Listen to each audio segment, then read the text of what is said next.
Hi, Cora Stack here, Dr. Cora Stack. I just wanted to wish all my faithful friends and connections and supporters on this network and on the LinkedIn network and the Facebook network a very calm, peaceful, happy, joyful weekend where you are. And there's a lot of activity for me over the next few days. It's a critical time, absolutely critical time between now and the 24th, and so it's an extremely interesting and exciting campaign from which I've learned a huge amount, and I've written, I suppose, in preparation for it, so many papers. I can't believe what was in me has come out as a result of this challenge. So I would say a bigger challenge would even bring more out in me than what's there at the moment. And thankfully, I have done so much policy research that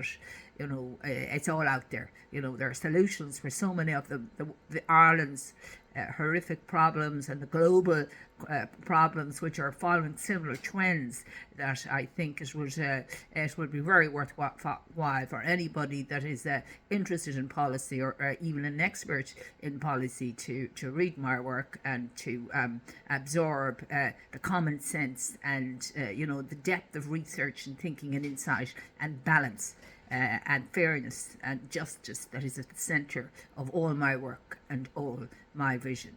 So, as I learn to speak Irish, I'm very well versed in Irish, since I come from County Kerry, and I was in Ballinasloe and many places in Irish college while I was a student and in school. So I don't think I'll have too much trouble learning the Cúpla Focal, and I would never have the trouble with my sharp brain learning anything at this stage, because those of us who expand our knowledge and are lifelong learners are always open to new thinking, new learning, and lifelong learning. So these are things that I really feel all people are entitled to, and I am a great advocate for lifelong learning, because that's what I've done all my life. And look at me now. I am so I'm so proud of what I have done to my brain, to expand it, to absorb so much knowledge, to integrate it, to listen, to learn, to read, to be a scholar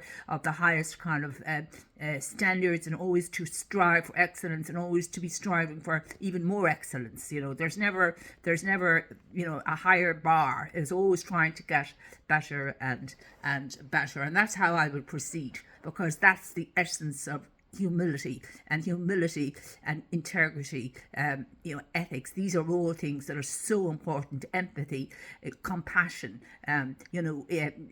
grounded in reality. These are things, ethics that are moral compass.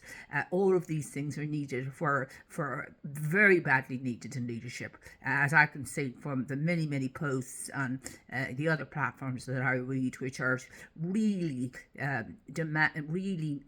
there's a dire need for ethics and accountability, and ethics in particular, moral compass, a sense that the top person respects everybody in the organisation or in a country, rather than looks down on them. So it's together we stand, together we're stronger, and together we will be a better society. It's not about me, it's about us.